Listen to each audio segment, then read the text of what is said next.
What's going on, everybody? This is Chris Classic dropping a live car vlog again. I hope you guys are having a wonderful day, a wonderful beginning of the work week for some. This is somebody's Friday, somebody's Thursday, other days, but this is my Monday. So nobody tells you today. Remember that God loves you, Christ loves you, and I love you as well. I'm praying that you guys and gals have a wonderful day. Praying for everybody to seek God, of course, and also listen and follow and become vessels. You know, sometimes things don't go our way, and sometimes God does tell us no when we do pray for certain things. You know, never. Sometimes we don't need what we're asking for. Sometimes certain things, of course. Make sure you subscribe to the Take It Home podcast, where I talk about professional wrestling and I put up my matches as Classic Alpha, a professional wrestler of 13 years. It'll be 14 in March, and Lord willing, we get to see that. Classic Alpha wrestler, like I said. There's a playlist on this channel, the Take It Home podcast channel, where I have all of my matches throughout the years. So not only do I talk about it, not only am I being about it, but I am wrestling. You get what I'm saying? Make sure you pay attention to the matches that I will continue to add. I add them from other companies, from C3, from Backbreaker, and everything like that. Speaking of Backbreaker, I make my Backbreaker wrestling debut February 21st. It's called Double Down. But before that, it's C3 Ultimate Wrestling presents Big Business. So afternoon, Big Business, evening, Double Down. So speaking of C3, make sure you also subscribe to C3 Ultimate Wrestling. That is me and my wife's professional wrestling company. 7 years strong. Make sure you look at the previous matches and the stuff for stories and see some great wrestling and great wrestlers. And also get tickets for Big Business, which will be at Dyer, Indiana, Harold's private venue. Get your tickets now. They are $5 off. There'll be $5 more at the door. But also get your tickets for Double Down, which will be in Griffith, Indiana, February 21st. Lafayette in the building. What's going on, Robert Brown? What's going on? What's going on? God bless. God bless. I wanted to I didn't know what to name it, so that's why the title is what it is. We're going to talk about the fans today. I'm hearing a lot of things about fans. I'm hearing people calling fans hypocrites. I'm hearing people like upset with being a fan. I'm hearing some fans love it being a fan. I'm hearing the fans love certain things about wrestling. Some people love the Royal Rumble. Some people did not love the Royal Rumble. People are saying certain things. So we are going to address certain things about the fans. The fans are not always right, and the fans are not always wrong. That's how we're going to start it. I don't know if this on for today. Are you addressing the kayfabe breaking? Liv Raquel after the Rumble. All I know is I saw like Liv was crying. I'll say this, cause kayfabe is dang near dead. Liv always cries when she wins something. Like, this is not nothing new. Oh yeah, she's a bully, but she's a crying bully. It don't really bother me much, but I can understand why people get upset with it. I don't know what Raquel did. I don't know what Raquel did, but Liv definitely cries a lot. I would not have had Liv win. I wouldn't have had Roman win. I would have had like somebody new who hasn't won a world title yet. I would have had them win. I think, honestly, you know, I know people felt a certain way about Jay, but I wasn't mad that he won. I mean, he got sloppy as far as wrestling and stuff like that, and they put him back in the tag division. But still, you know, Liv has won the championship multiple times. Roman has won it multiple times. So it would have been good to see somebody a breath of fresh air. Royal Rumble, to me, it really wasn't that bad, but it wasn't spectacular neither. It's not something that I feel like I'd go back and watch. You know what I'm saying? It's not something to be like, oh my gosh, this is one of the best ones. And honestly, I thought the men's Royal Rumble was better than the women's Royal Rumble, in my opinion. But it is what it is. Liv and Raquel was laughing backstage after the Rumble. I mean, honestly, at this point, when you got shows like Unreal, people who taking pictures, like wrestlers who taking pictures with somebody who like hurt their dog in the storyline, and they smiling and they taking pictures and they going out to eat, that's like the least of the things to even be concerned about. I mean, wrestling nowadays, these companies let these people do this kind of stuff. Like, time is money, and so is production. Production is a lot of money, so we're trying to do a big feud, and then all of a sudden these people are besties online and stuff like that. Like, for example, Scott Blue and Queen Aminata on AEW, everybody knows they're like the best of friends, but they're feuding with each other on TV, and they be sitting here doing spicy content together and all of this other stuff. So like, people will be like, hey, I just clock in as a bad guy. I don't like it, but that's just how it is when it comes to certain things. But going back into the fans are not always right and fans are not always wrong, right? With the fans, speaking, especially even with like WWE, we're gonna talk about Paul with this. A lot of people are upset with Paul Levesque. They're upset with Triple H and stuff like that. And it's even to the fact that they went all the way over to Saudi Arabia, and when he came out, F you, AEW, you got a bald head, Like, do I think that a lot of people exaggerate the hate for Triple H? Yes and no. I do think that a lot of people don't like him, but also I do think a lot of people did join the bandwagon on hating Triple H, honestly. Just like when everybody's like, let's go Cena sucks, or Cena can't wrestle, all he does is 5 moves, and then now you know that wrestlers usually use 5 moves in a match. But back then, people went with the narrative that John Cena doesn't know how to wrestle and he makes bad matches and stuff like that, and that's just not that. It's to me, it wasn't the case. I always thought that Cena was a great wrestler. It's just that people talking about they wanted to see other things, and 5 moves of doom and all of this other stuff, and some wrestlers only had 3 moves of doom. Now, with the Triple H thing, I do think that Triple H does need to get some of this criticism and some of this work as far as how he is running the company. What's going on, Kingdom? I do think that, I do think he is kind of disrespectful with certain things. Like, you're trying to pull the wool over everybody's eyes when it comes to certain things. And I do think that he should get this criticism and people should get on him about it, especially like when you do you are a hypocrite about certain things and then you don't know how to answer questions and stuff like that, and then you crack under pressure, which is funny because there was somebody that commented on one of my videos talking about I'm mad that I'm not in creative and my favorite wrestler isn't getting pushed. That's not the case, and honestly, if you read that in the video, God bless you, because you definitely need that prayer. But anyway, obviously it's going to be eventually a time where even if Paul does do great, I do think that the fans will still say boo Paul, forget you Paul, and stuff like that. Paul, yeah, Mr. I can't see color, exactly. Thank you for subscribing, Kingdom, God bless. But still, I do think that even when he starts doing right, people are going to still say that he's doing wrong, and hopefully he does do right. And I only say that not for the sake of him, for the sake of wrestlers who need better opportunities and stuff like that. You know, you have 3 wrestlers who did great in the Royal Rumble who are dang near undeniable: Obafemi, Trick Williams, and Javon Evans. You know, I do think like these 3 guys, and the crowd is loving these guys. They're singing the songs, they're cheering and stuff like that. So when Triple H does say this, oh, he sees talent, these guys have talent, aura, skills, everything, and could carry the company if given the opportunity. So when he even people are going to, that they were trying to hire and recruit black wrestlers, giving black wrestlers trial because of Triple H's comments, that was laughable. That was laughable. That was honestly laughable. And hopefully the wrestlers that they get, they sign, I hope they show out and do the best. Hopefully they just don't get picked because they're black. Hopefully they deserve to be at the spot. Sometimes people just want the opportunity. They don't want the handout. They want the opportunity. And hopefully that happens. It's round 3 here. So still, so I do think that Paul did put himself into a hole to where even if he does do great, people are still going to boo him because, one, that's going to be the popular thing to do, and some people just don't like how he's running the company. I mean, even when Cena was, even when WWE as a product was bad, when they started getting good around the COVID time, people were still booing it and saying, oh, well, it ain't going to get better. It ain't going to get better. And I was like, man, it definitely got better.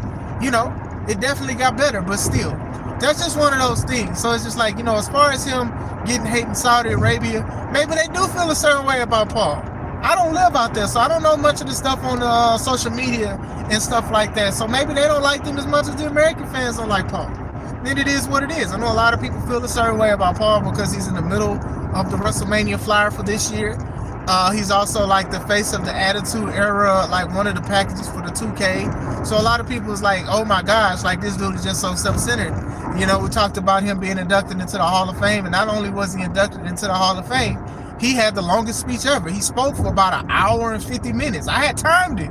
Like, bro, you're really speaking for 1 hour and 50 minutes? Like, you're not even the best wrestler, in my opinion, to have 1 hour and 50 minutes. Undertaker? Sure. Stone Cold? Sure. Those kind of guys? Sure. Triple H? No, man, no. Not even saying he wasn't a talented wrestler, but 1 hour and 50? Like, the unlitigated gall of you to, like, make people speak and listen to you like that. Street Profits ain't even been in any legal trouble. Meanwhile, the Usos, Liv Morgan, Roman Reigns failed drug test, got a job judging. No, you are definitely right. I think these are also things to think about. That Muzz is sitting here and some people are, it's just business. And I think that they might as well just be honest and just say it's just business. Y'all want to do what's best for business for y'all. Like, well, who was it? Was it Paul Laurinaitis? No, he was people power. Was it Triple H? And I'm talking about best for business. They're still in their era. They are still in their era of what's best for business. And honestly, it's not the best. It may be the best for their business, but still, it is what it is. You get what I'm saying? So still, Street Profits, those guys that don't get in trouble, they get a reaction and stuff like that, but they still get put on the back burner. I mean, even look at LA Knight. LA Knight came out in the Royal Rumble and people loved him. They was happy and they booed when he got eliminated. I don't know what LA Knight did to these people, but still, the guy's talented, he can still wrestle. And, they still do certain things. So it's just like, you got to be careful, especially Paul talking about the see talent thing. And, it's all about the talent. Speaking of the fans, I did want to speak about the Saudi Arabia fans. I'm not mad that they get PLEs. Like I said, I'm not upset that they even have WrestleMania next year.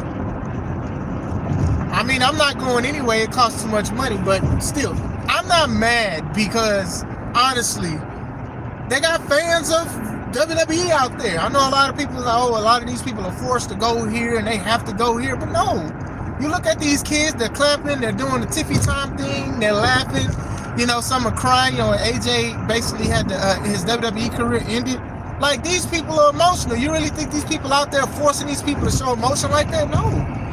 You do have fans that are out there. And sure, you're going to say, okay, well, blood money this and blood money that. But allegedly, they're paying WWE wrestlers a lot of money out there. Like, they're getting extra bonuses for even being out there. So if they want to get more money to provide for themselves and their family, by all means, go ahead and do it. So I'm not really upset, or I don't get frustrated that they go out there so many times. I do hope that they are safe, obviously. When they first started going out there, I remember that their plane was halted because there was some kind of issues that was happening about apologies and money being owed. I do remember that, so yeah. Put your hand on the swivel, but sure. But they do have fans out there that actually care about the product and actually wanted to go see it. So I don't see nothing really wrong with them going out there and doing that kind of stuff. And some people is like, oh well, women can't do certain things there, and they're limited. But honestly, did you ever think that some of these women want to be like that? Hey, look. Some of these women want to be out like that. Some women come out here and still have the customs of the religion and the practices that they do out there. They wanted to do everything and how they pray and stuff like that. So it's no difference. It's just a different location. You get what I'm saying? Some people actually want to go out there and they want to do these kind of things and all of that. They come out here, they wear the hijab, and some men wear the thobe. I think that's how they say it and stuff like that. That's what they want to do. Those are things to think about as well. Because some people are, okay, we need to save the women out there. And what if the women want to be like that? What if they want to dress like that? Carry themselves like that? What about that? I think that the problem is, especially as a person who follows Christ, and people say, well, I don't want to be forced to worship this, or I don't want to be forced to do that. America definitely has a bad habit of trying to force people to do stuff that they want to do, and hey, their version of free will. And I ain't trying to go political, but still, that's just one of those things as well to think about. So like I said, I don't get upset when they go out there and they entertain those fans out there. And then some of these wrestlers are getting paid more money to be out there and stuff like that. And people are like, oh, blood money this and blood money that. Some of these people is taking this money because they need it, And it's not like they're compromised. I know some people call CM compromise and stuff like that. And I'm like, hey, man, that money make people mind change on anything and everything. Do you get what I'm saying? He didn't wrestle this time, but still, he definitely was out there. Just something to think about. A lot of people gonna say they ain't gonna do something until that money come out. Then they like, oh, I guess I'll do a little something. You know what I'm saying? But still, I also wanted to talk about Ava Rain for a little bit. I didn't know how she spelled her name. The last part, Rain, I didn't know if it was with an E or without an E, so I just said Ava leaving. So a lot of people see that she left. She said that she didn't want to renew her contract, and allegedly they're saying that she was going to get paid more money. And yeah, sorry about that. My wife had to talk to me about something very, very important. But yeah, Ava Rain, she did not extend her contract, and she is out of WWE. She said, it was a hard decision. In my opinion, it wasn't, but it wasn't a hard decision for her to do. But once again, I'm not Ava. But apparently, it was a bad decision. It was a difficult decision. And then like what 3 days later, she said, "F you know who." And obviously, she's out there on the fight. She's out there fighting, saying, she's picking a side, and she went political with it. Honestly, I didn't think she was that good as authority or whatever. Like some people said, like she improved.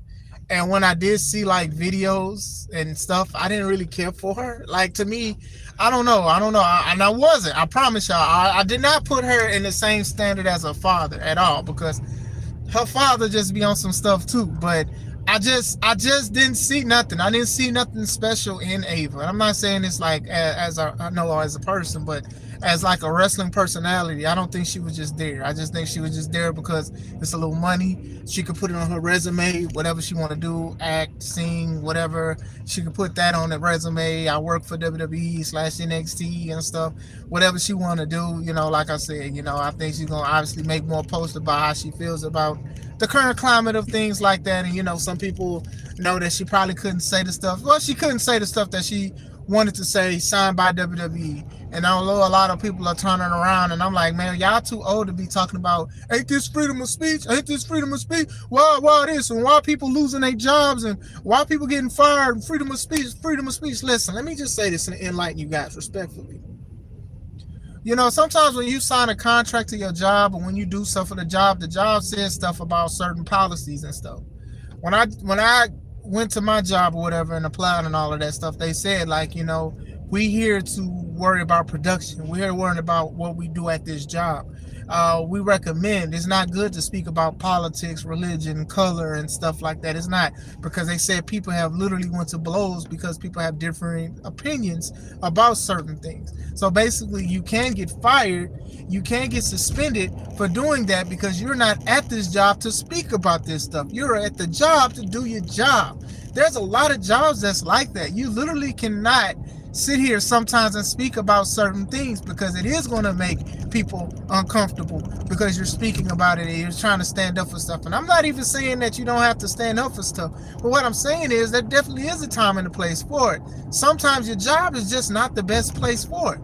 Yes, you have the freedom of speech, but also you have the freedom of termination as well when you sign these contracts and when you agree with these jobs and say, hey, we're not going to speak about that. Now, Ava did not want to extend her contract, and she doesn't need to, she doesn't want to. And she went outside and she said what she wanted to say. And that's her opinion. I'm not going to sit here and say I disagree or I agree. That's what she wanted to say and stuff like that. But we know that in WWE, there's certain things you can say and certain things you can't say. Heck, even in AEW, I know a lot of people try to say, okay, well, they're more of the liberal like and stuff like that. But no, people have gotten in trouble for tweets and posts that they put and stuff like that. Jake Hager, right? Jake Hager has spoken stuff because he's more on the conservative side, and he got in trouble, and he says he got a lot in trouble and stuff like that. But since people didn't care about him in AEW and probably didn't care about his ideology, people are not hearing what he had to say about certain things. Make it make sense. So, like I said, I do wish her the best and whatever she continues to do and stuff like that. I just don't think that wrestling was just for her. It wasn't for her. I just think it wasn't for her. I think it was just something to get a bag. Obviously, it was something with The Rock. And like even this, sometimes it's harder to try to break through and make a name for yourself, especially when your dad is a Hall of Famer and stuff like that. But at the same time, I don't think she did anything to make a name for herself or do anything different. Like I said, I do wish her the best, but I don't think wrestling was just the best thing. Good afternoon, Austin. I hope everything is well. I don't think the best thing was for her to be in WWE. She wrestled for about a weekend or so, and then she didn't wrestle, and then she said she wasn't going to wrestle anymore, and then they decided to make it an NXT general manager for whatever reason. Mind you had other wrestlers that had charisma and stuff like that, and I don't think that people was watching NXT to watch her per se. I just think she was just there to be there. And it's just like, sort of like what Vince did. And people talk so much about Vince this and Vince that, but Paul and Sean did this situation. So that's something to think about as well. AEW can put their talent on a short leash. Also look at Trey Miguel. True. But they said that was a Warner Brothers decision too. They said that it wasn't an AEW thing. So most likely AEW knew what was happening. Also, the same thing with the Briscoes. The Briscoes weren't even on AEW television, and it had to take Jay to actually pass away, unfortunately, for his brother to even get on the AEW television. So that says something in itself right there. That says something in itself right there. It's like a loss had to happen. Like, these guys was considered one of the hottest tag teams outside of WWE. And the stuff that they did with FTR and ROH and stuff like that. But then they couldn't even get on TV until one of the brothers unfortunately passed. Something to think about. But as for Ava, I think... Hold on, guys. One more second. I'm sorry.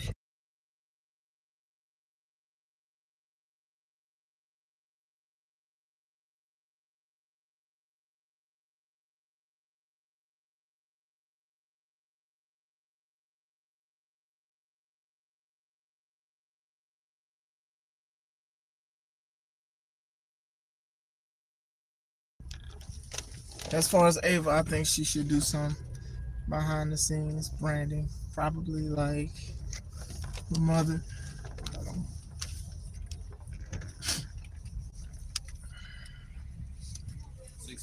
All right, got you. Yeah.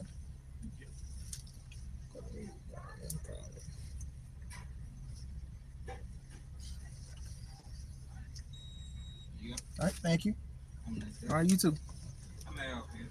Yes, far as Ava, one more second, guys. As far as Ava, like, if she has that kind of prowess, then by all means do what her mother did, you know. But I don't know. I don't know much about Ava. Like, I remember when NXT and stuff, they was talking about like Black History Month and having like black wrestlers, and I remember MJ Jenkins and Michin and Bianca Belair and other women that are black, and then she was in it too, and they were like taking pictures about like black women and all of this stuff, and it's just like, dang, did she wrestle yet? So I don't know what she can do, but hopefully whatever she can do, she excels at it, and she's the best at it. I don't say that as a joke. I mean the best, you know. I just don't think that wrestling, or let alone being a wrestling personality, was definitely one of those things that she could do. You know, the nepotism was very, very heavy with that one. I wanted to speak about Roman. What he briefly said about basically they need wrestlers to step up, and there's no creativity. And God bless Nick Khan. Bro, that's your job. That's your job fault more than the wrestler's fault. That's you know, he kind of alluded to the job, his job, and also wrestlers, but still, you know, my thing is it did take time for even Roman to be the tribal chief in the OTC. We all know that. We remember the Shield. We remember people was looking at his great contacts, and people was looking at his Shield gear and all of this stuff, and the RR, and people was booing it. People didn't like him winning the Royal Rumble that year and winning championship. We remember this stuff. We remember Bray Wyatt saying anyone but Roman and stuff like that. People wasn't buying tickets for Roman at the time. It takes time. And that's the thing. Now, people are saying he's in character and stuff like that, but still, who knows? With this unreal stuff that they doing, they're going to always troll the fans, and they're going to disrespect the fans at the same time. I mean, at one point, he's not wrong, but at the same time, there's no wrestlers that they're giving, like, opportunities for that. They are giving it to older wrestlers. All right, thank you. All right. Like older wrestlers, they're the ones that's getting the opportunities. They're getting the multi-time Money in the Bank winners, the Royal Rumble winners, and stuff like that. They're doing this stuff, and it's just like WWE can definitely afford to have new wrestlers step up. They can definitely afford to have new wrestlers step up. They just refuse to. Also, because TKO and the cities that are bidding for their events, they're also putting their hands in a cookie jar about booking in certain things. We know this. We know this for a fact. Yeah, as far as talent, they can do as much as the company allowed them. Look at Toni Storm. And he's right. Toni Storm is a great example because she did her gimmick, the black and white stuff, and the darling. She did all of that stuff, and it worked for her. To the fact she's a multi-time women's champion. She could actually wrestle. She had a character that was different. Nobody else was doing this character at the time. And it worked. It worked. right? And that's a good point. Tony is a great point. MJF at one point, MJF was a great point. But MJF still does the same thing, and it just doesn't work like it used to because they just wasted a lot of the potential. Okay, cool. He's a 2-time champion, but look at the whole situation and how it happened.